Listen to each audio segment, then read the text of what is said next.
issue of a candidate sitting on the road, I have not seen this one. The issue of a candidate sitting on the road, I have not seen this one. Enkola ya gavumenti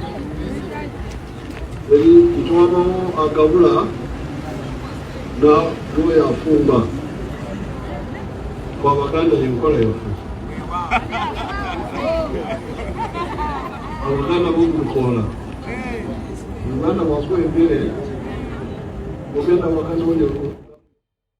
Akulira akakiiko k'ebyokulonda nga Stimulus Simon Byabakama Mujenyi era nga akana akakiiko kakulira ke kali mu kutegeka akalulu ka 2026 era nga yasuubirwa okuyimirira ku katuuti alangirire ani anaabawangudde akalulu kana ka 2026 era nga His Excellency Robert Kyagulanyi Ssentamu asuubirwa okubeera nti yaliidinga ne wetwogera olunaku olwaliro wabula Simon Byabakama ayongedde okulaga sayidi ki gyakolera ayongedde okulaga sayidi ki gyakkiririzaamu kakati wuliriza bulungi nnyo. Mu olunaku olwajjo we lwazibidde Simon Byabakama n'akakiiko k'ebyokulonda babadde batandise okudispatchinga oba okuweereza ebikozesebwa mu kulonda omuli ne ballot papers era nga bolaba ekifaananyi ekyo batandise okuweereza obukonge ku polling stations mu bifo ebyenjawulo ku zi district n'ebitundu ebyenjawulo ebigenda okuva gye bigenda okusinziira bive bigende ku polling stations ez'enjawulo ng'okulonda kutandise wabula ayina n'ebigambo bye yayogedde era nga bugendo biwulira ngenda bikuwa ku mukutu guno byonna ogenda maaso n'okuba ng'obitegeera wabula ng'ekisinga obukulu era ekisinze okwennyamiza bannayuganda kwe kugamba nti ye jukira waguno ne badde nga press conference Simon Byabakama badde abuuzibwa ebibuuzo eby'okumukumu bannamawulire nga bamubuuza ebibuuzo era mu bimu ku bibuuzo ebimubuuziddwa kwe kuba nti omu ku bakandidate abeesimbyeyo oyo nga ye General Yoweri Kaguta Museveni yalabiddwako ng'atudde mu kkubo era okutuula mu kkubo ne kikwasa traffic jam ku luguudo lwa Masaka Road mujjukira jam yakutte Mpigi n'ebitundu byonna okumalira ddala kumpi olunaku lulamba era ng'ekyo ekikolwa ne His Excellency Robert Kyagulanyi Ssentamu yakyogeddeko kakati Simon Byabakama yabyegaanye agambye talina n'ekimu kye yalabye era temubimugamba na bimugamba ng'akabonero akalaga nti Simon Byabakama ono ebanga alina sayidi gy'akolera era nga bw'olaba nsaakolinze awo osobola okutegeera bulungi nnyo ensonga nga bwe zitambula ku nsonga ya national flag fulaga y'eggwanga erya Uganda jjukire ne badde erumya abantu omutwe era bangi babadde bajoogerako nnyo oluvannyuma lw'okubeera nti fulaga eno kumpi eringa eyafuuse ey'ekibiina kya National Unity Platform. His Excellency Robert Kyagulanyi Ssentamu buli waba agenza okukampeininga abawagizi be naye yennyini balabwako nga national fulaga kye kimu ku ebyo bye bakulembeza tebakyakwata zi ambuleera tebakyakwata logo za kibiina kya NUP kubanga yavaayo n'abategeeza nti bino bye tugenda maaso n'okukola ino struggle gye tugenda maaso n'okubeeramu struggle ya Uganda si abo bokka bawagira NUP era bwatyo n'abasaba nti mukwate fulaga y'eggwanga erya Uganda kati ibbanga lyonna fulaga ebadde nnyingi nnyo kumpi ku buliraale bwebadde era kirabiddwako ng'abamu ku by'ebyokwerinda bavuddengayo ne boogera ebigambo bingi nnyo ku nsonga ya national fulaga era wetwogerera ne Simon Byabakama nakyayogedde era ngenda kikuletera mu vidiyo eno ogenda kukiraba kakati njagala osubscribinga gwatanaba kubanga osubscribinga wamaze okubeera ng'osubscribinga kirira mu comment section teekayo obubaka bwo tugenda kubanga tubuyitamu ku nkomerero ya vidiyo eno ngenda kukusomera mu messages emwatadde mu comment section ddala ezo ku vidiyo zemba nataddeyo before kakati ate ku nsonga ya fulaga era eyongedde okukwata wansi ne waggulu ab'ebyokwerinda nga bawongera okulaga obutiitiizi n'okulaga okutya oba obunkenke obuli mu sayidi eyo gye baliko njagala okutegeeza nti ate His Excellency Robert Kyagulanyi Ssentamu ayongedde okuttira bannayuganda okugula fulaga kakati wano nange wensinzira gwe yeetaba mu kucontributinga ku nsonga za fulaga ng'oyita ku mukutu guno nyongera okujjukiza era nyongera okutegeeza nti twongere okuba nga tugula fulaga ensonga ya fulaga yafuuse ekizibu mwena mikwano gyaffe ababadde bawa abantu flags tubeeyanza nnyo naye ate nyongera n'obasaba kati mukyongeremu n'amaanyi tumekinge sure buli munnayuganda bwe kiba kisoboka afuna yes ebigambo ngenda bikwongera era nga bwe nkugambye nti vidiyo eno gye nkuletedde njagala ogiraba ogimaleyo kuba information gye weetaaga okumanya mu vidiyo eno information nnyingi nnyo ngenda kukusomera oba ngenda kukuleetera buli nsonga yonna gy'obadde tonaba kubanga omanya ku nsonga ya fulaga waliwo n'abamu nga bano bakozi mu gavumenti ate naddala mu bitongole ebyokwerinda abatakkirizibwa nakubaako kye boogera naddala ku nsonga nga zino wabula balina ebigambo bye baafulumiza ng'era bozze ng'obiwulira obanga obadde otambula naffe nokyenjogerako okimanyi ebigambo bingi bizze byogera naddala ku ebyo oba bibadde nga byanukula ebyo His Excellency Robert Kyagulanyi Ssentamu byabadde ng'ayogera ku nsonga ya national fulaga waliwo abatandise okwewera nti kati buli dduuka erinaasangibwa nga litunda fulaga ligenda kumenyebwa era bagenda kulikuba wabula ng'ono yabyogedde yabadde akulembedde bakifeesi nga bakifeesi bano bagambibwa okuba nti bajjibwa mu bitundu ebyenjawulo. Era omukulu ono eyayogedde ebigambo bino ayina ne office jaddukanya, kyokka nga office eyo jaddukanya ye muntu eyandibadde nnyuto oba y'omu ku bantu abandibadde basirika obusirisi ne batabaako kye boogera oba okulaga sayidi newankubadde nga abamanyiddwa nti sayidi kijagwako, wabula be bamu ku bantu abalina offices ziri sensitive era nga zino offices mu public beefuula nti bali nnyuto, wabula nga ate balina oludda lwe bagoberera, ng'ate oggyeko n'ekyoludda lwe bagoberera be bakulembera bakifeesi era nga n'ennyambala bagezaako okulaba nga bafaanagana bakifeesi bennyini basobole okugenda mu maaso n'okukola ebikolobero. Omukulu oyo ngenda mukuwaako ebimukwatako ebitonotono bitegeere, ngenda kuwa n'akatambi mwe yayogeredde n'ategeeza nti buli dduuka erinaasangibwa kalitunda fulaaga ligenda kukubibwa oba ligenda kwokebwa oba ligenda kuwambibwa oba ligenda kuggalwa oba bagenda ddinyagulula, byonna ogenda biwulira. Ye yabyogedde ye yennyini era ne His Excellency Robert Kyagulanyi Ssentamu n'avaayo n'abaako obubaka bwe yataddeyo ku nsonga eyo yennyini ensonga nga bwe zigenda okuba nga zitambula. Ku nsonga y'obutava ku polling station, wuliriza bulungi nnyo, Simon Byabakama bamubongedde okumubuuza ku nsonga ey'okubeera nti His Excellency Robert Kyagulanyi Ssentamu ategeeza bannayuganda naddala abawagizi be kimukuuma akalulu kammwe era etteeka likkiriza yimirira meters nga 20 okuva awalonderwa.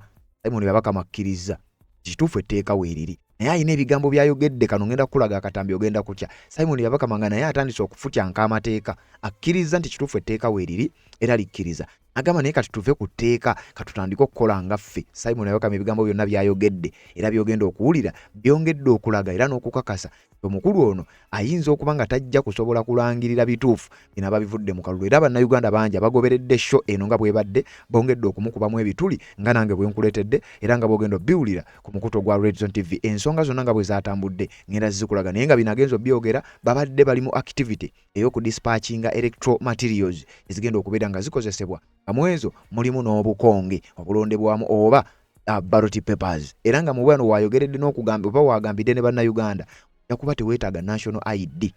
Obeera ng'oli mu register eronda teweetaaga national ID, teweetaaga kakonge newankubadde ng'ate tukukubiriza ofuna akakonge. Kakati Simon Byabakama abyogedde ogenda kubeera ng'obiwulira ku mukuto gwa Red Zone TV. Ddala gw'amaze okubeera ng'osubscribe atannaba kuba ng'osubscribe nga twegatteko kirira wansi awo olaba ekigambo subscribe kikwateko, kwata kadi ka notification kakuyamba okubeera omu ku abasooka okumanya buli wetuba tutaddeyo ate n'oba ng'otambula naffe. Genda mu comment section teekamu obubaka ku nsonga ez'enjawulo, tugenda kuba tutambula ffenna ebbanga lyonna, naddala gwe azze atambula naffe gwe yakatwegattako njagala kuba nga tutambula ffenna era nyongera okusinziira wano okkuba omulanga bannange ku kaweefube waffe obw'okugula fulaaga tukyagenda mu maaso n'okubeera nga tumukwasaganya. Ate nga bw'owulidde President akugambye nti fulaaga mwongerere ddala okuzigula. Kakati gwe akontributinga ku nsonga ya fulaaga ng'oyita ku mukutu guno Red Zone Media Family tugula fulaaga mu bungi era fulaaga tetugula nnene, tugula buno bufulaaga obutono bwe buti obufulaaga obutono kuba bwe bwangu bw'okugula newankubadde nga abazitunda babatiisizza ate nga abamu batandise n'okuziseera. Tukyayina kaweefube waffe era nga tukyagenda mu maaso n'okuba nga tuzigula.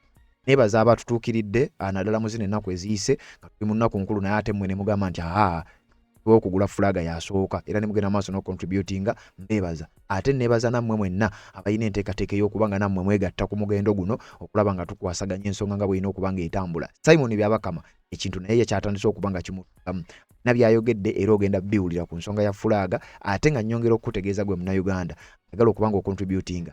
Kakati kimaze okukakasibwa era kimaze okubeera nga kikakasibwa fulaaga kyamazima kifuuse kyakulwanyisa. Mu katambi ke nakuwadde ejjo ndowooza wakawulidde bulungi ku information gye twafunye, ab'amagye nabo bamanyi olutalo luli ku fulaaga nti fulaaga we twogerera kiringa kyakulwanyisa kiramba ekiri awo. Kati gwagigula era gwagiko acontributinga ng'ogigula oba ogigulira bannayuganda oba ogigula kubeera nayo oba ogigula kugiwanika. Njagala kukusaba nga President we yakusabye yongeramu amaanyi olw'ensonga okusinza katambi ke nakuwadde olunaku olwajjo akimanyiddwa bulungi nnyo nti ekiseera kigenda kutuuka. Wamanya jjukira ayina mu bumu ku buvunaanyizibwa bw'ayina kwe kukuuma national flag eyo. Kyokka ate waliwo abeesomye okukuba abaana babalina national flag. Kati olaba embeera weyinza okutabukamu bokka na bokka singa fulaaga zinaabanga nnyingi.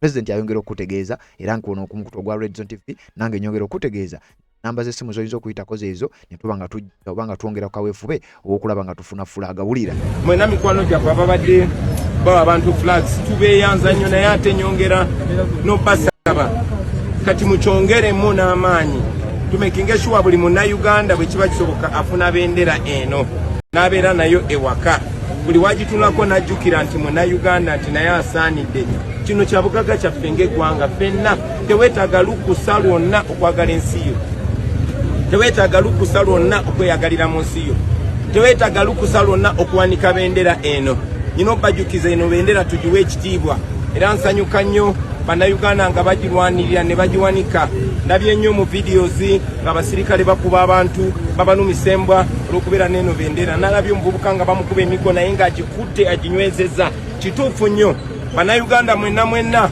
bwe baba nga baagala gufuula musango okubeera ne bendera bakunga ffenna tuzze omusango ffenna bannayuganda tuzze omusango gw'okwagala ensi yaffe mujagazise kajanja kwata bendera eno ne bwe bakuba emiggo gikwate kiriba kya kitiibwa nnyo okutwala mu kkomera ne bakusiba abaana bo ne bagamba taata oba maama bamusibidde kikwagala uganda yabadde ayagala nnyo uganda guno gwe musango ogusinga obulungi mu nsi yonna this is the best crime to commit it if they think it's a crime. Martin Luther King told us that if a law is unjust, it is not only right to break that law, but it is a moral duty to break that law. It is a moral duty for our generation to uphold this flag. This flag means unity. This flag means our ownership to our country. Don't allow anybody undermine this flag, not even the police. And I caution you, security operatives, mwabasirikale abakuba abantu kubanga balina flag. How can you beat somebody for holding a national flag? How can you send dogs to bite a Ugandan for having a national flag? That should be shameful. This is what we share in common. Love it, uphold it, respect it, fight for it, and defend it because it is yours, it is ours. Thank you very much. Yes, kakati oluvannyuma lw'obubaka obwo nange nnyongera okukubiriza era nnyongera okukoowola gwe wenna atwegasseeko ebbanga lino lyonna mu kaweefube okugula fulaaga tokoowa era tolekeraawo omukutu ogwa Redison TV naffe kaweefube waffe asigale ng'agenda so mwenna abazze gye tuli ne muba nga mutwegattako mu kaweefube oyo nnyongera obbeebaza ate era nnyongera obbasaba nti nga bw'owulidde pulezidenti akugambye lekeraawo kakati ensonga egendere ddala mu maaso so kakati gwasuubira okujja okutwegattako enamba z'essimu zeezo nga bwe ntera okugamba 075 ya Airtel 077 ya MTN so oli unawaddembe okusooka okukuba ku nnamba eyo n'okonfaminga then ne tuba nga tetwogerezeganya ku nsonga ez'enjawulo era nebaza mwenna abakoze kaweefube ono ne muba nga ate temulekeddaawo era musigadde mu contributinga newankubadde nga wa contributinga naye era n'osigala ng'okyagamba nti kyayina okuba nga ate ncontributinga omulanga Excellency Kyagulanyi Ssentamu gwe yakuba gukyayina ogenda maaso n'okuba nga gudduukirirwa so gwe wenna ayagala okuba nga otwegattako ennamba zeezo koyinza okuba nga oyita era ensonga eno ya fulaaga etwongerere ddala okulaba nga tugituuka era eyongere ddala okubeera ng'erumya omukwe abali mu buyinza bw'eggwanga ya Uganda kuba nkugambye okitegedde bulungi nnyo era nga ne mu bigambo Simon Byabakama byayogedde ensonga ya fulaaga ogenda kugiwulira mutambike nkuleetedde kawanvumukko naye nja kukusaba okawulirize kubanga kano eno ye vidiyo gye nsoose okukola mu mwaka gwa 2026 era gwe abadde atugoberera omwaka gwonna gwa 2025 nyongera okuba bannaye nga mbeebaza era nga sinawo kubanga neeyongerayo mu nzikirize neebaze buli muntu yenna gwe tutambudde naye mu mwaka gwa 2025 tubaweereza amawulire ag'enkyukakyuka bawa buli kimu updates zonna nyongera okubategeeza nti ewatateredde okuba nti tujja kutereezaawo tetusobola kubeera perfect naye at least tujja kugezaako okulaba nga tubawa ekyo kyennyini naddala mu kaseera kano ke tugenzeemu akaseera akazibu guno mukutu gwa nkyukakyuka era nsinzira wano bategeeza nti gwasuubira okujja ku Redison TV osuubire amawulire agali neutral ffe guno mukutu gwa nkyukakyuka tukola amawulire ago naddala nga gagatta ku nsonga ez'enkyukakyuka oba naddala omuntu yenna akkiririza bayita National Unity Platform n'omukulembeze waakyo gwe mukutu koyinza okusinzira n'ogenda maaso n'okuba ng'ofuna updates awo weetaaga ogenda maaso n'okuba ng'ozimanya kakati ebya Simon Byabakama ebimu ku ebyo byenkuleetedde ebigambo bye yayogedde ebyongedde okumwanika nti oba oli awo omukulu ono alina sayidi gy'akolera ate nga sayidi eyongera ogenda maaso n'okuba nga yeeraga ate nga nkakasa gw'awuliriza nanga akuweereza tubadde tumanyi sayidi ki kakati nga sinnasimbula kubanga nkugambye mu vidiyo eno byenkuleetedde bingi nnyo byessaagala obeere ng'omiisinga katambi ku katambi nsonga ku nsonga update ku update yagala nsooke nzijewo akalango kano olw'okukulukuta mu nsonga eno nga tewali nsonga yonna tutataaganya. Nga z'obufumbo olina omwami naye ng'akutawaanya, olina omukyala ng'akutawaanya, bajja ne bakwagalako ne bagenda. Gwe alina ebizibu mu byenfuna nga ssente zikuyita mu ngalo, w'oteeka ssente zifa bufi, b'owola tebazza. Gwe aloota ng'ogwa mu nnyanja, gwe alumizibwa omutwe nga guganja okuwona, naawe aloota ng'ebintu bikozesa ensonga z'obufumbo. Nina ekifo ku mugga awali amayinja we nnyambululirako ebisiraani, ekikwa, ekifiiriza, omudibo, obutaganja, obutaweebwa. Nzijanjaba abantu ab'enzikiriza zonna, nsiŋŋaanibwa njeru ku lw'ejjinja. Gwanjagala kuba ku nnamba yange eyo, naawe ali ewala ennyo yita ku WhatsApp. Yes, Red Zone TV kwoli webale kubanga okyagoberera najjo osinzira kubanga gy'otulabira gwatambula naffe kubanga otwegako nyongera okujjukiza era n'okusabirira wansi awolaba ekigambo subscribe kikwateko kwata kadeka notification obeera omu ku abo abasooka okumanya buli we tuba tutaddeyo tusobole okubanga ate tutolontoka mu nsonga nga zino nga tukuleetera amawulire ddala gwe weetaaga okubanga ogenda mu maaso n'okubanga owulira kakati wuliriza kiki kyenkuleetedde ku mukulu amanyiddwa nga Simon Byabakama Mujenyi ono nno ng'akulira akakiiko ak'ebyokulonda the Uganda Electoral Commission bo bagattako ekigambo independent okusinziira ku kifaananyi ekyo ky'olaba n'ebigambo by'ogenda okuwulira sobola kubeera the Independent Electoral Commission kubanga Simon Byabakama ayongedde okubanga yeerabisa era ayongedde okubanga alaga bannayuganda nti obaolyawo essuubi okubanga lijja kuba ttono ki byayinza okubanga alangirira newankubadde ng'era olwedde kibadde kimanyiddwa nti kijja kuba kizibu nnyo Simon Byabakama okulangirira ebituufu binaba bivudde mu kalulu kakati enjogera eriwe ekugambira nti kanoonye genda mu campaign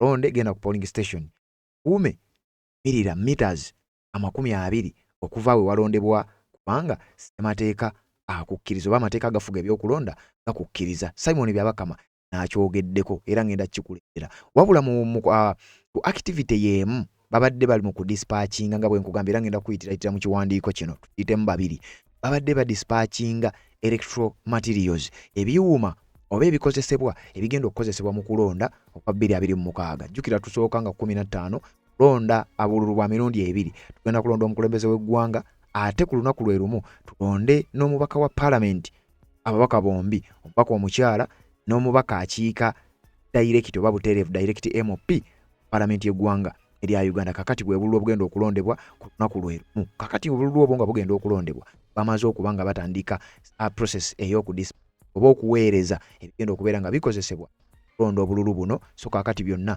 bimaze okubanga bitandika bikwata ekkubo ogenda maaso n'okubanga bitu era Simon Byabakama nga bwekiri nti yakulira akakiiko k'ebyokulonda yabadde akulembeddemu ensonga eno wabula ebimu ku bigambo byayogera bibaddenga ebiri indirect nga byolekera His Excellency Robert Kyagulanyi Ssentamu ne side ye ne system ze n'ebyo byazzenga atembeeta oba byazzenga kakati wulira ebuvuddeko yeno Yoweri Kaguta Museveni yatudde ku kkubo yabadde akampeininga mu bitundu by'empigi era okutula ku kkubo kyaleese jjaamu okukwata Masaka Road yenna okuva e Kampala n'okuyita empigi nga jjaamu akutte era kyatwalidde abantu obudde bungi okubeera nga batuuka gye balaga kinene ekintu tekikkirizibwa kubanga ono candidate talina ku disruptinga emirundi gyonna Excellency Robert Kyagulanyi Ssentamu babadde bamutulugunya babadde bamubulookinga nga bagamba nti abulookinga amakubo kyokka ono ye ekkubo yali bulookinze direct ate openale kati enkola ya gavumenti eri kitwabawo agabula n'oyo afumba kwabaganda enkola yaffe abaganda b'omukoola uganda bwakuwa empere ogenda wakati wonye era yakikoze nga bwagenda mu maaso n'okusaba akalulu ekintu ekitakkirizibwa era mu butambi obw'enjawulo bw'ozzenga owulidde Simon Byabakama nga mu bimu ku byavumirira okusaba akalulu mu kkubo oba okukola procession mu kkubo oba okubulookinga ekkubo ebintu byonna wabula byonna abadde nga abikola oluvannyuma lw'okubeera nti His Excellency Robert Kyagulanyi Ssentamu oolyawo abadde nga alina gy'alaga ne bamubulookinga kakati nga buli we bamupetitioninga oba buli we bamubuuza akana n'akataano mu ku excuse abadde awa nti ekyamazima poliisi eyinza okuba yakoze ekyo okumubulookinga kubanga ayinza okuba yabadde abulookinga ekkubo oba yabadde atataaganya ebyentambula kakati candidate omu ye yagenze mu maaso n'okubanga akikola era olw'okubeera nti yabulookinze ekkubo mu lukuŋŋaana luno Simon Byabakama ekibuuzo kino kyamubuuziddwa bwe kyamubuuziddwa ke katambika walabye katambula ng'agamba nti nze ebyo saabirabye nako era gwe yabirabye agamba leeta buleesi buju naye yagamba teyabirabye ne mu ggwanga tamanyi nti byabadde namu tewali candidate yamenye mateeka oba tewali candidate yasabye kalulu atudde mu kkubo wakati. The issue of a candidate sitting on the road, I have not seen this one. The issue of a candidate sitting on the road, I have not seen this one. The issue of a candidate sitting on the road, I have not seen this one. The issue of a candidate sitting on the road. Akati ebigambo ebyo oba ekikolwa ekyo Simon Yabakama kye yakoze okwegaana oba n'okulaga nti talina kye yalabye muku ebyo byongedde okutya era byongedde n'okubuusabuusa ebireese okubuusabuusa mu bannayuganda nti ddala omukulu ono teweerabira agenda okulangirira agenda okuyimirira akati mu nteekateeka y'okulangirira ani anaabawangudde akalulu ka 2026 kyokka bino byonna yagenza obyogera abadde ku mukolo nga adispatchinga bigenda kukozesebwa mu kulonda era ebigenda okukozesebwa mu kulonda bino byamaze okuba nga bitambula. Simon Yabakama n'abakungu okuva mu kakiiko k'ebyokulonda baayogedde ebigambo era nga ye mu kwogera bimu ku ebyo bye wawulidde ngenda biku ogenda kuwulira ebigambo bya Byabakama njagala obyule ebimu biri mu luzungu olutonotono ebirala biri mu Luganda kubanga yagenza amikisinga ku nsonga eyo yennyini nnyini. Kakati ebigambo bino Simon Yabakama bye yayogedde njagala tutambule mpola mpola olw'okubanga tubiwulira wabula nga sinnakutwala ku bigambo bya Simon Yabakama waliwo wano ensonga gye njagala omanye era ensonga gye njagala tujjewo ku nsonga ya fulaga kubanga ne Byabakama yennyini ensonga ya fulaga yagyogeddeko. Kakati mukaweefube ow'okubanga tugula fulaga nga bwe nkugambye era nga bwe nkutegeezezza nga bw'owulidde ne mu katambi His Excellency Kyagulanyi Ssentamu ng'ategeeza bannayuganda nti mugule fulaga. Amaduuka mangi gabadde gatunda fulaga era abantu bangi bakyagenda maaso n'okutunda fulaga. Omukulu oyo gw'olaba yavuddeyo n'ayogera ebigambo era ebigambo bye yayogedde njagala okubanga ebigambo bino omukulu ono agambye okuba nti yafunye oba y'omu ku abo bazze nga bategeka bakifeesi kibuga Kampala bakifeesi bano babeeko ebikolobero bagenda maaso n'okuba nga bakola. Kakati ku mulundi guno ekya national flag kirabika nga kyongedde okuleeta obuzibu era omukulu oyo yawuliddwako kyokka nga takkirizibwa kansooke mu kunnyonnyoleko omutegeere okusinziira ku His Excellency Kyagulanyi Ssentamu omusajja oyo gw'owulira ayogera oba gw'ogenda okuwulira mu katambi ng'ayogera oyo gw'olaba mu kifaananyi bamuyita Emma Kuteesa. Oyo omusajja munnamagye era serving military officer. Jjukira nakugambye ow'amagye takkirizibwa kukola omusajja ono byagenda maaso n'okuba nga akola kubanga aba amenye mateeka era singa system zibadde zikola amateeka gadde gamukwata omukulu oyo. Kakati wulira Emma Kuteesa serving military officer era nga ali ku ranka eya major yinza omuyita Major Kuteesa Emma sajja munnamagye wabula y'omu ku abo abagambibwa okuba babadde bategeka babadde banoonya nga bamubirayizinga abavubuka okuva mu ghetto ez'enjawulo bakozesa ebikolobero eby'enjawulo era nga bw'ogenda okuwulira bw'ayogera mu katambi. Omusajja oyo ye akolanga coordinator nsonga za ghetto affairs ofisi ya General Yoweri Kaguta Museveni. Kitegeeza wano nno bagezaako okulaga yani ali emabega w'okulwanyisa fulaga eggwanga eryayo. Kitegeeza kino kiba kikulaga lwatu General Yoweri Kaguta Museveni ye mutwe omukulu mu kulwanyisa fulaga y'eggwanga lyakulembera kubanga omusajja oyo Major Kuteesa Emma ate nga mu ngeri y'emu akolanga oyinza omuyita omuwabuzi owa General Yoweri Kaguta Museveni ku nsonga za ghetto kubanga coordinator of ghetto affairs. Mu katambi kano yabadde agezaako ku addressinga abamu ku bantu era nga bino baakituuma beeyita nsima members of Museveni's criminal mobilization outfit known as ghetto structure okusinziira ku His Excellency Kyagulanyi Ssentamu. Ulira bwe yagambye nti the man speaking in Uganda in this video is called Emma Kuteesa, serving military officer at the rank of major who doubles as Museveni's coordinator of ghetto affairs. Oyo gw'ogenda okuwulira ayogera ku mukutu gwa Red Zone TV oyo bamuyita Emma Kuteesa era ng'ono serving military officer akyasavinga mu magye g'eggwanga erya Uganda era ng'ali ku ddaala ya major ate nga mu ngeri y'emu akolanga coordinator owa ghetto affairs ofisi ya General Yoweri Kaguta Museveni. Yayogera ebigambo eby'okutiisatiisa abantu abagenda maaso n'okuba nga batunda fulaga ekintu ekitamenya mateeka. Kakati wano bali mu kulaga era oli mu kufuna information ey'enkomeredde kwani ali emabega w'okulwanyisa fulaga y'eggwanga erya Uganda. Ekyewuunyisa bw'osoma eggulire lino oba owuliriza obulungi ensonga eno ojja kukigeera nti akulembera eggwanga ate yalwanyisa fulaga y'eggwanga lyakulembera. In the video, while addressing youths who identify themselves as members of Museveni's criminal mobilization outfit known as Ghetto Structure. Kutesa states that any business displaying the Uganda flag will be targeted, broken into and robbed. Mukatambi kogenda okuwulira omukulu ono ng'ate munnamagye agamba era akakasa nti edduuka lyonna erinaasangibwa nga lidisplays oba nga litunda ebintu byonna ebyefaananyiza Uganda flag oba fulaga yennyini ligenda kuba lirumbibwa, ligenda kuba limenyebwa era ligenda kuba libbibwa. Ebyo biri mu katambi. Statement His Excellency Robert Kyagulanyi Ssentamu gye yatadde n'akatambi kogenda okulaba. In another video that I have shared in the comment section, Tessa gives a microphone to one of the youths present, who then announces that starting at midnight on January 1st, 2026, they will attack and beat up anyone found carrying the Uganda flag. Mukatambi akalaleera kentadde mu comment section nange wano ku mukutu gwa Redison TV ngenda kakuwa nti omukulu ono abaako omuvubuka gwakwasa omuzindaalo. Ono omuvubuka olwamukwasizza omuzindaalo era naye n'awera nkolokooto. Ategeeza nti kakati okutandika n'ekiro ennaku z'omwezi nga lumu omwezi gwa January 2026 nga bakuba ebiriroliro, omuntu yenna asangibwa mbu ng'atambula ne fulaga y'eggwanga erya Uganda agenda kukubibwa era ekinaamutuukako ajja kukijjuutuka. Ebyo nabyo biri mu katambi akalala kogenda okulaba. Of course, these threats and actions by Major Kutesa and his fellow thugs in the so-called ghetto structures are illegal.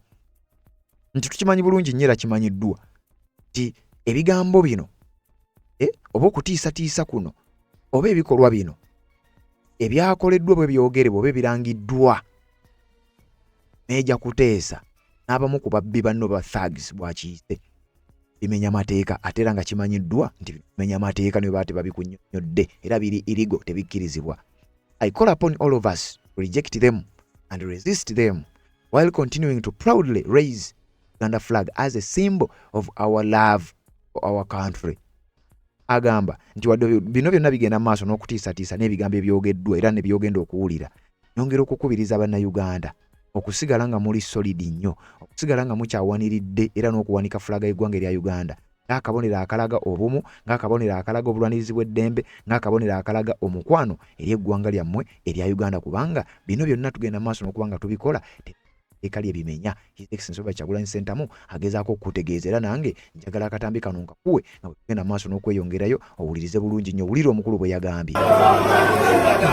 Okutandika enkya ssaawa 6 abakuba fireworks alina fulaga tugenda kufuna.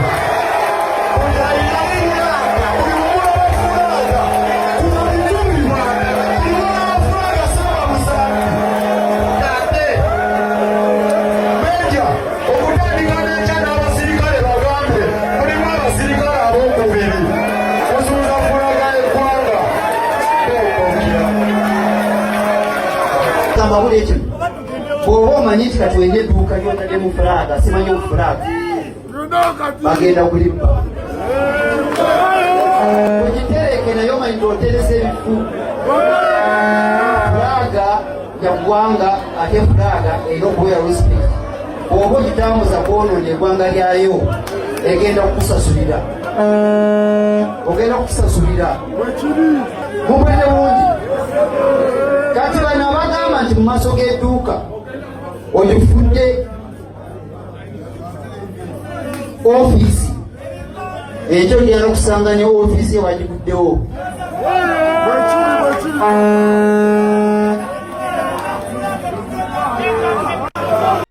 Kakati omukulu oyo omuwulidde bulungi nnyo. Omukulu oyo bwe yamaze okwogera n'abaako omuzindaalo gwe yaguwadde era ne gwe yawadde omuzindaalo naye alina ebigambo bye yayogedde. Kati ebigambo ebyo nabyo njagala obiwulire. Wuliriza bulungi nnyo, oli ku mukutu gwa yakutte omuzindaalo n'aguwa omuvubuka era omuvubuka ebigambo bye yayogedde nabyo biwulirize wano mu katambi nga tugenda maaso n'okuba nga tukuweereza. Wulira.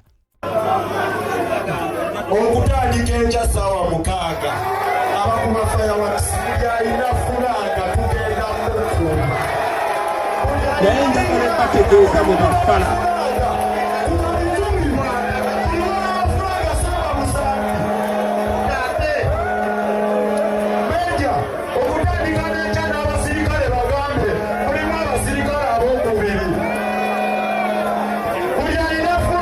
Ogenda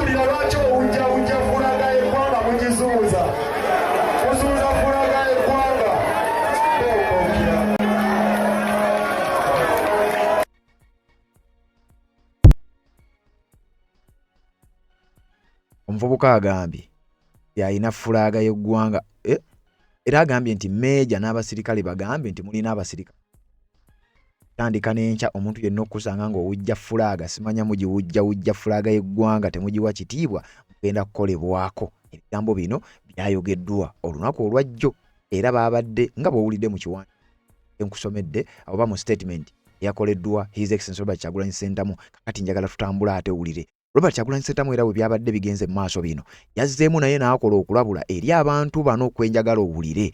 Kakati mu bigambo ebya His Excellency njagala nkuwa eddoboozi bino yabyogedde era naye yabadde akampeyini era yabadde ku lwale ye eyasembyeyo olunaku olwajjo era yakoze okulabula eri abantu bano abategeeza no byonna mu bikole naye njagala obbalabula nti abantu balaba era bagenda kubeekolerako. Naye njagala bategeeza bwe bafala njagala bategeeza bakituuze bajja bakolako bo bennyini ne bennyini.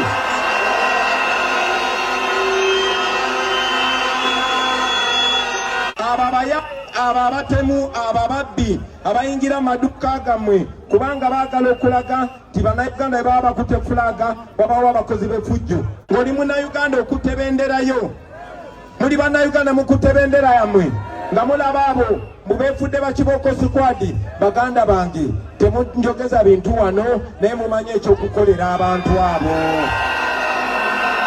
kati awunguddeyo. Kakati ndowooza message ogiwulidde bulungi nnyo bigambo bya His Excellency Robert Kyagulanyi Ssentamu ku basajja bano abagenze maaso n'okubanga bawera nkolokooto yagambye bannayuganda mumanye ekyokubakolera. Kakati awo nange nenjagala message njikuwenga bweri omukutu gwa Red Zone TV ensonga ya national flag kyokka ne Simon Byabakama n'ebigambo byayogedde bwe bamubuuzizza ku kya national flag naye nga sinnatuuka ku nsonga ya national flag okuva ewa Simon Byabakama njagala ate nsooke nkuwe bino byenjagala ogende maaso n'okubanga owulira naba kubanga tusimbula ensonga ezituleese kubanga kugambye Simon Byabakama bigambo bya zaayogero oba byayogedde bitandise okubanga bigenda maaso n'okubanga bimulabisa. Simon Byabakama ebigambo bino abyogedde babadde badispatchinga nga bwe nkugambye ebikozesebwa okugenda maaso n'okubanga bigenda okukozesebwa mu kulonda. Simon Byabakama ayina obubaka bwawadde obubaka bwawadde bubadde bwanukula ebigambo ebyokuva ku polling station era ng'ebigambo bino byayogerwa babizze byogerwa His Excellency Robert Kyagulanyi Ssentamu nti temuva ku polling station.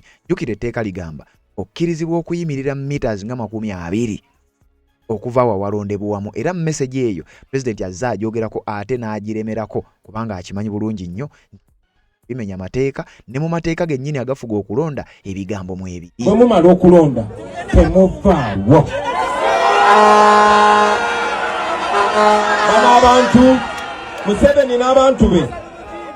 Museveni n'abantu be kyebasobola okukola kyakubba bubbi naye ate bwe mubeerawo tebasobola kubba abaffe. Museveni yagamba twamubba akalulu tugamba yatubba akalulu kati okwemala eggoye okumalawo eggoye lyonna ffenna tukuuma akalulu. N'olw'ensonga eyo nkuugana abawagizi ba Museveni n'abawagizi ba bonna abeesimbyewo bannange mukuuma akalulu ffenna tukakuume kabeere ka bwerufu. Bw'omala okulonda tovaawo. Amateeka gagamba yimirira mita 20 okuva ku meeza ebalondera mita 20 ziri wano n'eyo emmotoka y'abannamawulire mugiraba eyo zeezo mita 20 temuvaawo mukuuma akalulu kammwe tebabatiisatiisa. Bannaye ne bwe mbanga siriiwo mukolanga bwe muti mukuŋŋaana mu bungi muveeyo mulonde mukuuma akalulu kammwe banange. Kakati ebigambo ebyo bibadde nga bitambula era bibadde nga byogeza abantu obwamana ddala abali mu byokwerinda. Omukulu abagambye bwe mumala okulonda waawo era zze ng'akibaga. Kati njagala owulirize ekigambo kino kiteese n'abamu ku bannaddiini nakano nako njagala okawulire nga tuneeyongerayo kireese n'abamu ku bannaddiini oba abasumba okutandika okweyabya era twalabako ebyo buvuddeko nakuwa akatambi. Pastor Serwadda naye akoonamu sitampu agamba yamazima teeka nange erinzikiriza era bwe mmala okulonda ngenda kufuna akatebe kange kamwasa jjute era nange nnyimirire meters nga 20 ng'etteeka bwe ligamba. Kaakati Simon Byabakama babimubuuzizza ogenda kuwulira byayogedde. You are just stupid. How can you compare the value of your life and the paper? Tovaawo okuuma akapapula n'empewo keesobola okutwala.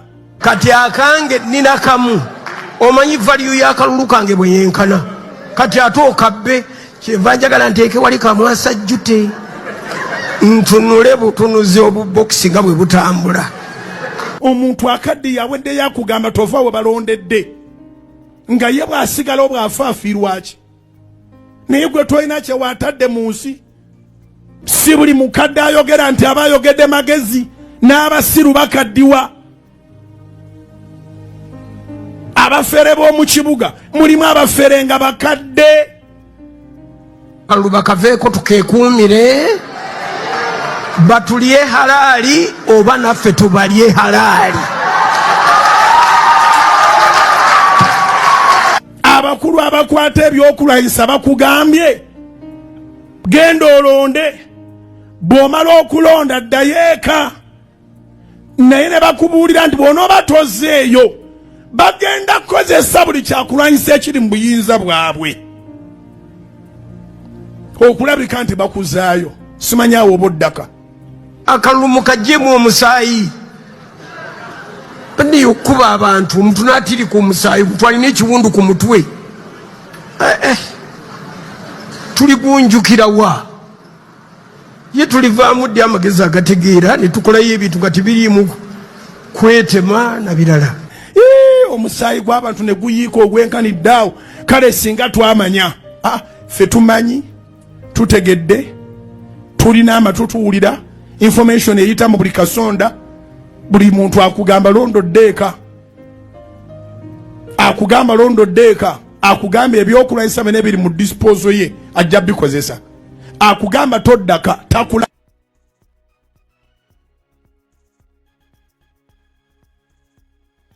Kati nga bw'owulidde ebyo ne Simon byabakama mu lukuŋŋaana lwe babaddemu nga badispatchinga ebikozesebwa mu kulonda nga bwe nkugambye, waliwo munnamawulire eyamubuuziza ekibuuzo ku nsonga eyo n'amugamba tukimanyi omukulu chairperson w'akakiiko k'ebyokulonda okimanyi bulungi nnyo nti amateeka gakkiriza omuntu okuyimirira meters 20 okuva we walondeddwa okusobola okulaba ebigenda mu maaso. Simon yabakama agamba tikituufu etteeka likyogera era naye akkiriza tikituufu etteeka kye ligamba. Nonno mu kusooka Simon yabakama akkiriza ekitegeeza message His Excellency Robert Kyagulanyi Ssentamu gy'atambuza si nkyamu era message ntuufu kubanga etteeka likikkiriza era naye akkiriza. Then we yabadde ayanukula n'agamba naye tukijje mu ekyo tukizze muko kye bayita sense of humor tuzze mu buntu tikakati gwe ddala olaba kisoboka. Simon yabakama abuuza tigwe olaba kisoboka abantu bayimirire ku polling station okumala essaawa ezo zonna. Kye simanyi etteeka we lyali likolebwa bino tebaabirowoozaako oba tebyaliwo naye nga ddyo etteeka likigamba ky'omuntu akkirizibwa okuyimirira meters 20 okuva we walondebwamu. Kakati Simon byabakama alinga eyeegayirira abantu. Kakati kale etteeka lyogera naye etteeka tulireke tuleme kuligoberera tukole ffe kye tulowooza oba oliawo kyekituufu. Ebigambo bino biwulirize. Simon byabakama wedda nga abyogera era nga bamubuuza this end of year ku nsonga ezo zennyini ze bamubuuzizzaako. Yabadde press conference abadispatchinga ebikozesebwa mu kulonda. Byenjagala owulirize bulungi nnyo then oluvannyuma nzije mbeere nga nkwongera ewulira. I think I've answered that one. Now on the go home or stay matter or aspect. First of all, the commission works in line with the law. The commission yagala kano tukayitemu babiri. Simon yabakama wanaagamba naawo abadde ayanukula bibuuzo nti kati ku issue eya londa ogende ewaka oba londa osigalewo. Issue eyo ulira bwagamba nti akakiiko kakulembera ka Electoral Commission kakolera wansi w'amateeka. Ulira Commission is alive and aware of that provision of the law. Agamba Simon yabakama mu bigambo bye ngenda ojja kunsonyiwa kuba nina wano amikwano gyange abangoberera nga baagala nnyo kino ebintu olumu munaye tuyinza obutabifuna bulungi nnyo era nga bangamba lwaki tobituddiramu ne tubitegeera. Kakati kino kyegenda maaso n'okuba nga ngezaako okuba nga nkola gwabitegeera tontwala bubi era njaga kusaba osigale ka video kano tukawulirize ffenna n'oyo atamategedde nnyo luzungu lukakali muyitireyitiremu tubeere nga tulutegeera. Agamba akakiiko kakulembera kamanyi bulungi nnyo era kakimanyi bulungi nnyo etteeka eryo weeriri.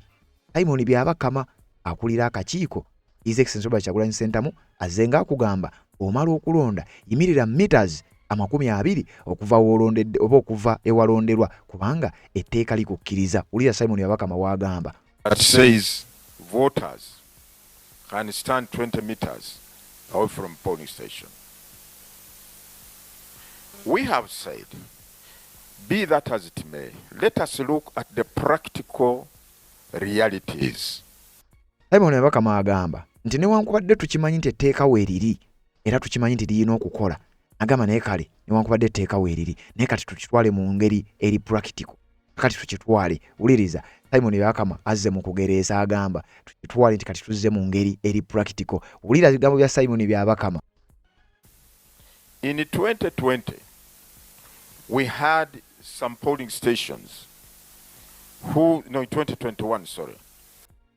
Simon Yabakama wanali mu kuleeta ekizampo lwaki etteeka weeriri naye tulina okuliigi n'owalinga genda mu ngeri eri practical. Aleese ekyokulabirako mu kalulu ka 2021 mbu waliwo ekyaliwo mbu ekyo ekyaliwo kyekibaleetedde okugamba nti etteeka erigamba nti omuntu wamala okulonda akkirizibwa okusigala ku polling station meters 20 okuva we walondeddwamu. Agamba nti ekyaliwo mu 2021 kibawadde ekyokulabirako nti oba oliawo etteeka lino balireke. Ulira we had some polling stations. I had thought I would come with the statistics here, but I looked for my paper, I will get it and be able to share it with the members of the public.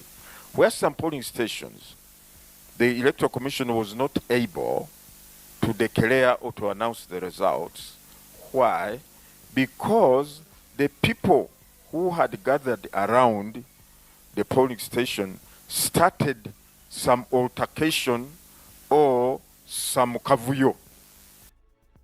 Ulira Simon Yabakama agambye era ali mu kugezaako okutegeeza kino wammanga nyinza obutakuwa exactly kyennyini kyagambye naye njagala tutemeeteme ensonga eno nga bw'agyogera era nga ye bw'agamba. Agambye bw'ati oba ali mu kutegeeza kino nti mu kalulu ka 2021 nti waliwo era embeera eyatuukawo olw'okubeera nti etteeka eryo abantu bamala okulonda bakkirizibwa okuyimirira meters 20 okuva wa walondeddwa. Simon Yabakama agamba nti ensonga oba incident eyagwawo nti yafuna report era report eyo mbu abadde alowooza yatambudde n'olupapula lwe oluliko report eyo gye baamuwa nti yandizze n'abanga agibawa era n'ategeeza ajja gipresentingira bannayuganda bw'anaaba agifunye. Olw'okuba etteeka eryo lyaliwo mu kalulu ka 2021 newankubadde nakati weeriri nti abantu banaayimiriranga meters 20 okuba walondebwamu nti abantu abaasigala awo baatandika akavuyo mwalimu okutiisatiisa mbwe era akakiiko k'ebyokulonda baalemererwa okulangirira results zaali zivudde mu zimu ku polling station ezaaliko akavuyo kano. Either fight among themselves or it was deliberately organized or orchestrated, and in the process of this altercation between themselves they invaded the polling station. Ulira nti olw'okubeera nti etteeka lino likkiriza okubeera meters 20 mbu ekimu ku ebyo ebyaliwo biwulirize mbu abaali bayimiridde meters 20 ng'etteeka we lyali bibakkiriza baatandika akavuyo nti ye tamanyi oba akavuyo kaali kateeketeeke. Baatandika okuba nga abaagala okulwanagana embeera etategeerekeka nti era embeera eyo tamanyi oba yali ntegeke nga yali strategy yaabwe nga bo oba oliawo kaali kavuyo nga kazze buzzi naye mbwe era akavuyo ako kaava kweri etteeka okubeera nti abantu bakkirizibwa okuyimirira meters 20 okuva wali ewalondebwamu. They grabbed the ballot box, they destroyed the materials, and therefore there was nothing the Electoral Commission could either count or declare at that polling station. Kati mbu Simon Yabakama agamba nti akakavuyo nga kamaze okubaawo mbu bano bagrabinga obupa boxes ezalimu obululu mbu baazisikaasika ne bazinyakula ndi ne bakola effujjo era nga ekyamazima kyaleetera akakiiko k'ebyokulonda okubeera nga kaali tekakyayina kye kasobola kubeera nga kalangirira kubanga n'ebyandibadde birangirirwa bano baali bamaze okuba nga babyonoona mbu baayonoona obukonge baayonoona ballot papers baayonoona ballot boxes akakiiko k'ebyokulonda mbu ne kalemererwa okubaako kye kalangirira era ku polling stations ezo ezaaliko abantu abayimirira meters 2 wewalondebwa basobola kulangirira olw'effujjo n'obuvuyo obwakolebwa abantu abaali bayimiridde meters 20 ali mu kujustifying nsonga lwaki etteeka wadde weeriri lwaki tebaagala likole. Secondly, in 2020, we also received reports in some polling stations. There were a number of people who were around and their conduct was intimidating. They were intimidating some voters whom they perceived to be voting for a particular candidate or party. We have that also. Simon Yabakama n'agattako nti era mu kalulu ako twafuna report era tugirina nti waliwo abamu ku bantu abajja ne bayimirira abooganya nti meters 20 etteeka likkiriza nti kakati bano bajjanga nga batiisatiisa abalonzi mbu nga babakaka okubaako candidate bwe balonda era nga Simon Yabakama agamba eyo report bagirina mu kalulu ako olw'okubeera nti etteeka lyali libakkiriza okuyimirira meters 20 okuva mu kifo ewalondeddwa nti kakati ekyo baakikozesa mu kaweefube okukola effujjo era nga mu ffujjo eryo mwalimu okukaka abalonzi okubaako sayidi gye balonda. There is one of them, I talked to one of the Ugandans who told me, I think he was voting from polling station in Luzira, that kati n'owulira wano agamba nti alina ne gwe yayogerako naye era waliwo omu ku bannayuganda eyamutuukirira n'amugamba mu kamwa ke era nti yalondera ku polling station eri sayidi z'e Luzira kakati mbu omulonzi yalumba Simon Byabakama n'amwegambira kiki ddala ekyaliwo ku bantu abali ku polling station eyo.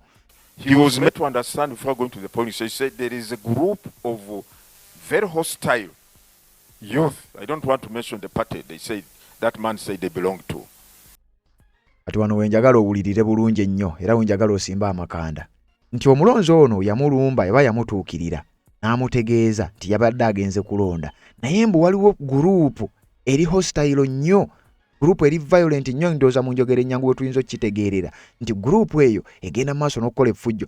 Nonno mbu yali mulonzi mutuukirira simanyi oba yali alemereddwa okulonda oba kyali kitya naye mbu abalonzi abantu abo bakolanga effujjo baali balina ekibiina kye bagwako. Baali balina ekibiina ekimu kye bagwako era agamba ekibiina sijja kukyogera wabula nga nze oli yaŋŋamba n'ambulira n'ekibiina kye bagwako a particular group or a particular political party gy'atajja kwogera linnya kitegeeza mbu abavubuka baali ba kibiina ekimu nga bafoosinga abantu oba nga bakola effujjo polling station. Kakati mbwe effujjo eryo lyava mu bbeetu eryo eribaweebwa ssemateeka okuyimirira meters 20 okuva mu kifo ewalondebwa. Who are scaring voters. You come, they look at you with the glazed eyes, hostile eyes, and so on. Nti abantu bano mbu baalimiriranga mu kifo ekyo baku polling station abatiisatiisa abazze okulonda batya mbu nga bakutunulira n'amaaso amakambwe, bakutunulira n'amaaso agatiisa. Ekyamazima katoyinza butatya. Simon Byabakama akakasa nti bino mulonzi ye yabimugamba yali ku polling station yemu era mbu abantu bano abakolanga effujjo lino baali bawagizi b'ekibiina ekimu kyategeezezza nti tajja kukyogera wabula oti agirina era ng'abikakasa. So this man said, for me I will die with some of them. He got a hammer and put it in his jacket and then proceeded to the polling station. When they tried to intimidate them, he said, for me, you play with me. Before you finish me, I will have finished some of you.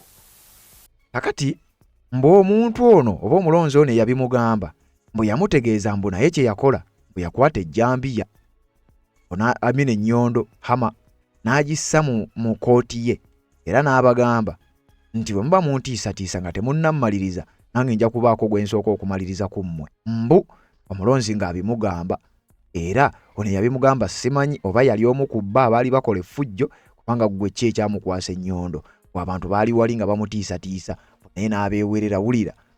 Now, we said, thirdly, we have also said, in some of these polling stations, especially in urban areas, the places are so squeezed. They are so small. Simon Byabakama wulira wano wagenda maaso n'okwogera. Jjukira nkugambye tuli ku kigambo ekyayogeddwa oba ekizize message ezeeyogerebwa His Excellency Robert Kyagulanyi Ssentamu ng'ategeeza bannayuganda bw'omala okulonda kola ekyo kyennyini etteeka lye kikukkiriza nti osobola oli wa ddembe okuyimirira meters 20 okuva owolondedde osobola okulaba ebigenda maaso nga babala akalulu osobola okulaba ebigenda maaso akaluluko kaleme kubeera nga kabbibwa kimu ku ebyo ebinnyonnyola kye bayita oba kye bazze bayita protest vote nti kanoonye genda mu campaign kalonde genda ku polling station kakuume mirira meters 20 ng'etteeka bwe likukkiriza osobola ogenda maaso n'okwetegereza biki ebigenda maaso akaluluko kaleme kubeera nga kabbibwa. Kakati Simon Yabakama akugamba nti kale tetuganye bibyo nawe ebiri naye ate polling stations ezimu naddala eziri mu kibuga ekyamazima tukkirize nti polling station ezimu ntono oba nfunda kusinzira ku ye. Simon Yabakama ng'agamba nti kakati n'olwekyo tujja kuba tuli congested nnyo era abantu onaabahandolinga otya onaabayimiriza otya ku polling station okumala ebbanga eryo lyonna ddala ng'ate polling station eyo nfunda. Simon Yabakama agamba ekyamazima ekintu ekyo twandibadde tetukigamba abantu era Simon Yabakama agamba ekyo kiba kisusse. Polling station naddala ez'omu bibuga polling station nfunda. Kirira mu comment section ombuulire kuno kutya oba tteeka tuliignowalinga nga Byabakama bwagamba tulireke tugendere ku ekyo kyagamba nti kale tukozese ekyo ekiri practical be kumate ku tteeka kye ligamba. Kati gwegenda mu comment section ombuulire tugende naki wulira bwagamba nti polling stations nfunda ogenda kubeeza otya abantu awo. That even the distances, if you look at the law prescribes the distance between the first table, the second table, and the third table. The law says the distance between the first table where the voters report and where the BVVK kit and the ballot papers are should be the next table where the polling takes place from where the basin is should be 15 meters from that first table. Then from this second table where the basin is to the third table where the ballot box is, it should be 10 meters. Yabakama agamba waliwo n'amateeka agalaga obuwanvu oba distance erina okubeerawo wakati wa table ezo. Jukira ffe wano batugamba nti okkirizibwa okuyimirira meters 20 okuvaawo ewali table eronderwamu we bagenda okubalira akaluba returning officers. Kyokka ate waliwo meters oba zibanga 10 okuva ku table emu okudda ku table endala. Kati ate eno simanyi wawe ejjira kubanga message eri nti meters 20 okuva ewalondebwamu. Kakati meters eziriwo okuva ewali table emu ewakudda ku tebe endala ezo extension ba Kyagulanyi Center ezo zabadde ayogerako era ezo tannazoogera nako. Simon Yabakama mu ku ezo issue zarayizinze mu nsonga eno. Then from that one to where the person who is supposed to ink your thumb or whatever it is should be 10 meters. When you look at some of these polling stations, that distance is not even adequate to be strictly adhered to. Now, we say, if a polling station has 600 voters and they all turn up to vote, really, you tell them to hang around. Yes, the law says they can hang around 20 meters away. But even implementing that will be a very big challenge. Ulira, Simon Yabakama agambye nti kale teeka weeriri era tukkirize likukkiriza okuyimirira meters 20 okuva ewalondebwamu nti naye kale tukiteeke practical. Singa polling station emu ebeera n'abalonzi 600 voters era bonna ne bajja nga bazze kulonda abantu 600 naawe kennyini kigenda kumenya okuba maintaininga okusigala ku polling station meters 20 gali kubanga abantu bangi naye ye president azenga akugamba afuddeyo abantu bangi tufuddeyo abantu bali bameka tetufuddeyo bembeera eri etya wabula ku polling station mumala okulonda temuvaawo. Bwe mumala okulonda temuvaawo. Bano abantu Museveni n'abantu be kyebasobola okukola kyakubba bubbi naye ate bwe mubeerawo tebasobola kubba abaffe.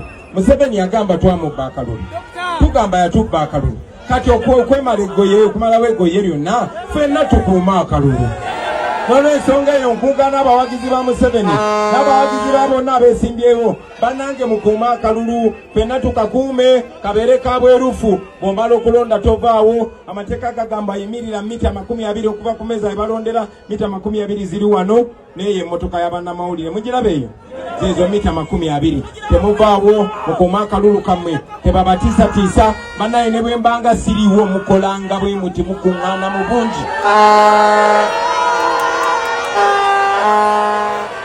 Muveeyo mulonde mukuume akalulu kammwe banange. Because of lack of space. So either people may crowd on the road, which is leading to the polling station, or they may find themselves positioned in such a way that they will not observe the 20 meters from this polling table. And we're saying that might one, it might, and another point we pointed out, or we wanted people to appreciate. Simon Yabakama agamba agezaako okwanukula ebigambo by'owulidde agamba kale tetuganye teekawo eriri era likkiriza naye abantu bwe banaabeera abangi ku polling station bajja kuwalirizibwa either okuyimirira ebbali w'ekkubo bakurawudinga eyo ate bwe banaayimirira ebbali w'ekkubo ebiddirira muba mubimanyi bagenda kuleetawo akavuyo n'ebigambo ebirala nga bw'obiwulidde era alina points z'endala zakyagenda maaso n'okubanga awa oba ze yawadde zenjagala ogende maaso n'okubanga owuliriza kirira mu comment section ontereyo ensonga yo olowooza kuno kutya oba ebigambo bya Simon Byabakama tubikkirize genda awo mu comment section wotayipingira oteekemu endowooza yo tujja kubanga tusoma ebigambo ebyo ku nkomerero ya video zino zenzija ngenda maaso n'okubanga nguwa. You have 8 presidential candidates. Each one of them has 2 agents. You have 5 or 10 members of candidates for parliament. Each is entitled to 2 agents. Woman member of parliament, may about 4 or 5. In this sense, you have at one polling station in total about, on average, 15 candidates. Those are already 30 agents. Ladies and gentlemen, already there is a crowd at a polling station. And those are allowed inside the polling station, the agents. The people who are pushing for the people to remain around are saying that you have to remain around to protect our vote. Simon Yabakama agamba presidential candidate ajja kubeera ne ba polling agents. Omubaka wa parliament direct MP ajja kubeera ne ba polling agents. Woman MP ajja kubeera ne ba polling agents. Jukira buno nno bululu bwa mirundi 3 bulondo olunaku lumu. Tulonda ko omukulembeze w'eggwanga ne tulonda omubaka wa parliament akiika direct ne tulonda n'oko mubaka omukyala.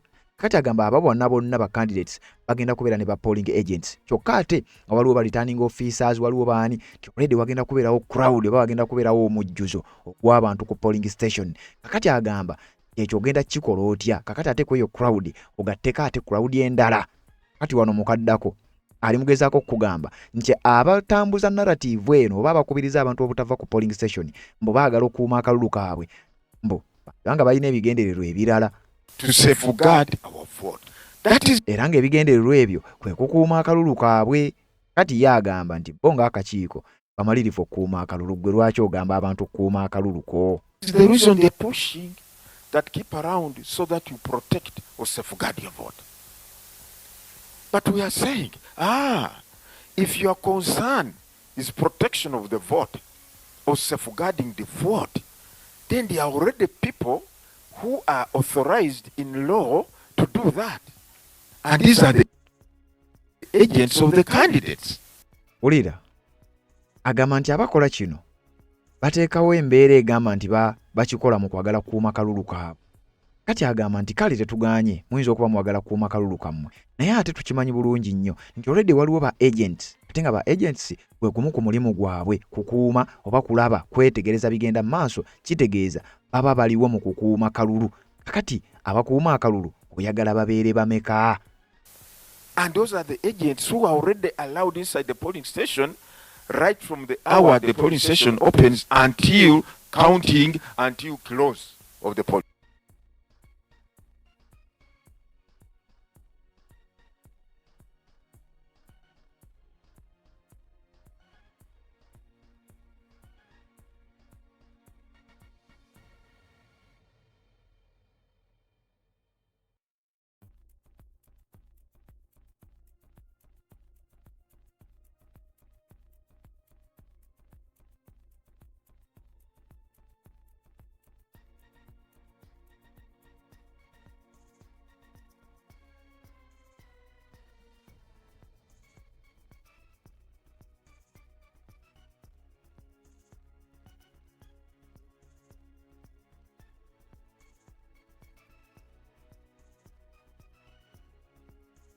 polling station.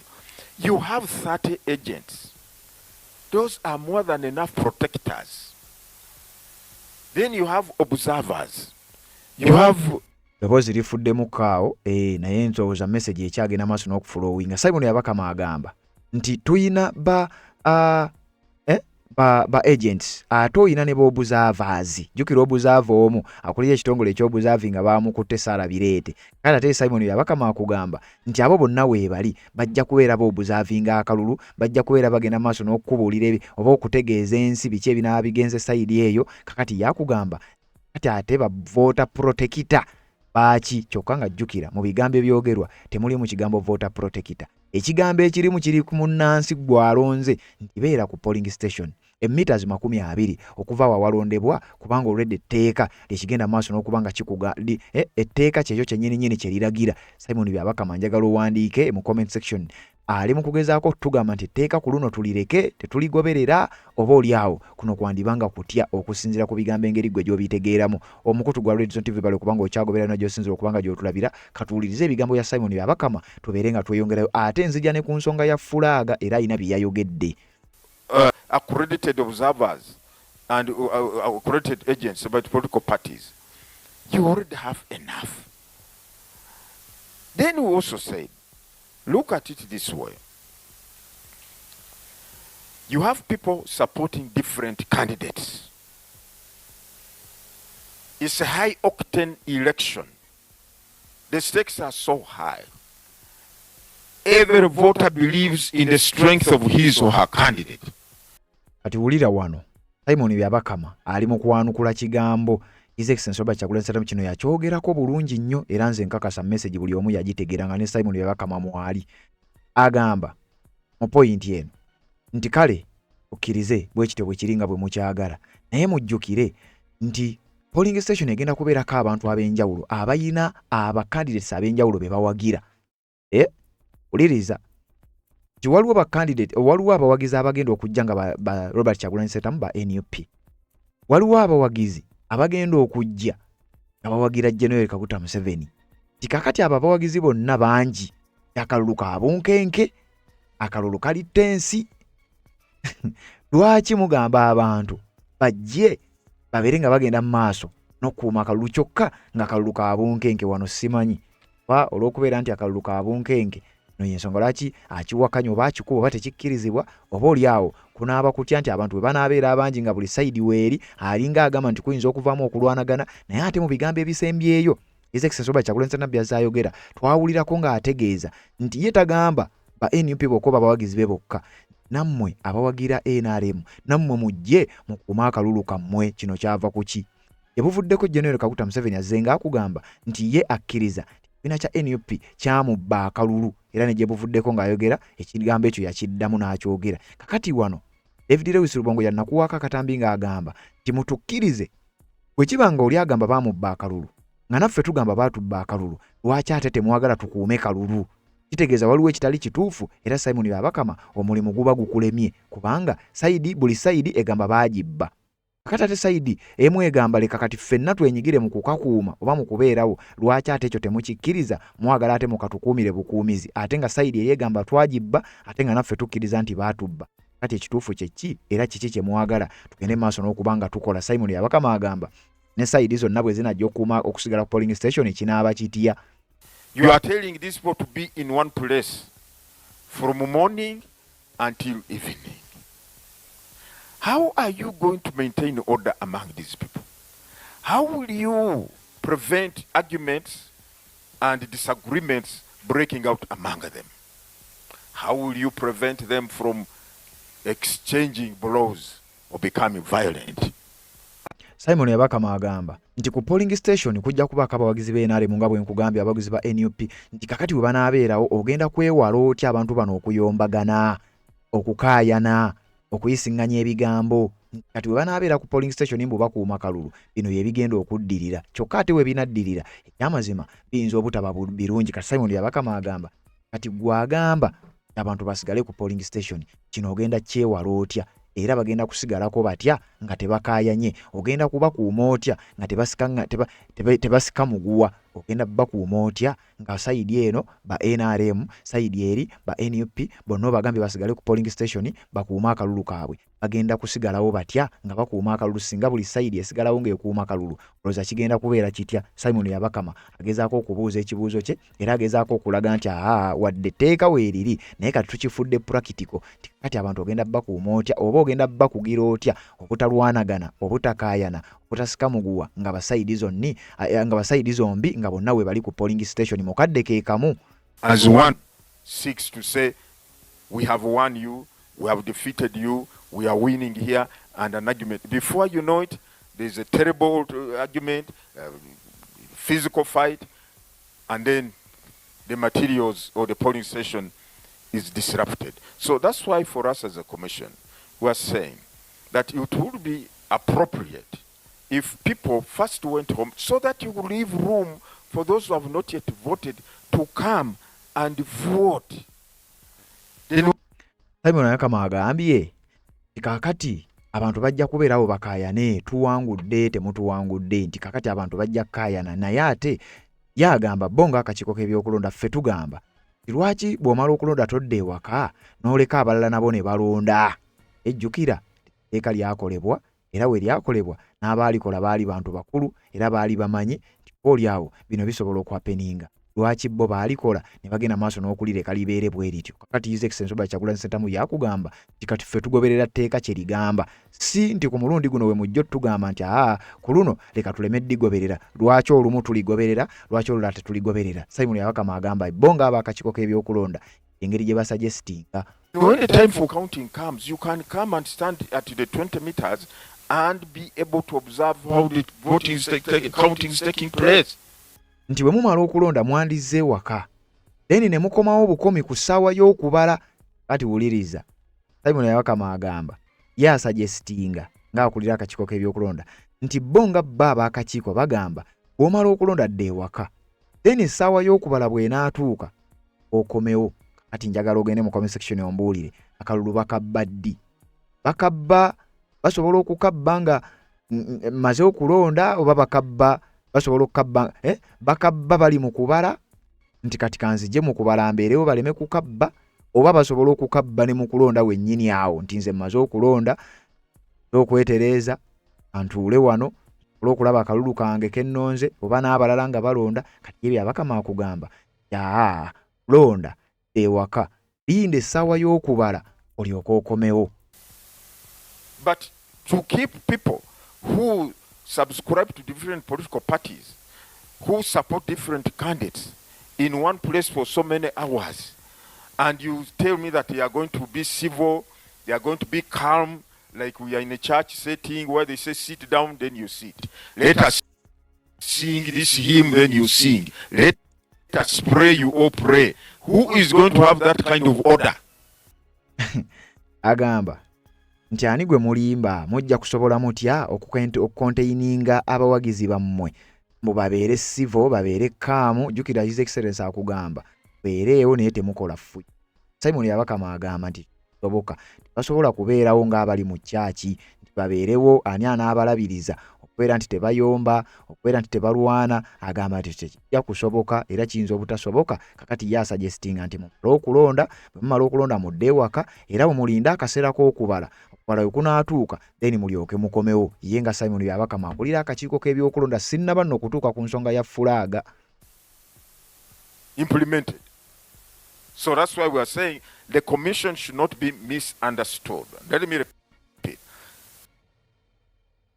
Simon Yabakama agamba akakiiko k'ebyokulonda tayagala mukategeere bubi era n'akiddamu n'omulundi ogwokubiri akakiiko k'ebyokulonda temukafuna bubi era yagamba ensonga bwetyo bweyimiridde era ye ng'akakiiko bonga abakulembera akakiiko k'ebyokulonda bakimanyi bulungi nnyo nti etteeka weeriri era tebakkiriza kiina kugenda bwe kityo. Wuliriza bulungi bwe baayongedde okgenda mu maaso n'okumubuuza ku nsonga zino yatabuse nnyo naye nga bba abaana bagamba beetegefu nnyo naki ekiyinza okuba nga kiddako era bagamba Simon Byabakama tolina kyobagamba n'entebe batandise dda okuzikola ezigenda okubayambako mu kukakuuma kakati wuliriza embaga asobodde tagging omukulembeze tulonkinga gajeti yaffe eno bagiyise vote protection chair nga bwe tetunabagenda wala kansooke njiyigirize buli mubazi ali gy'oli bubeere ng'osobola okugikolera abantu ku bbeeyi rayisi amagulu 3 gano gega akatebe kaffe kano kati kuno okugulu okwa wakati kugendamu ebituli 2 okwa left kugendamu ekituli kimu okwa right kugendamu ekituli kimu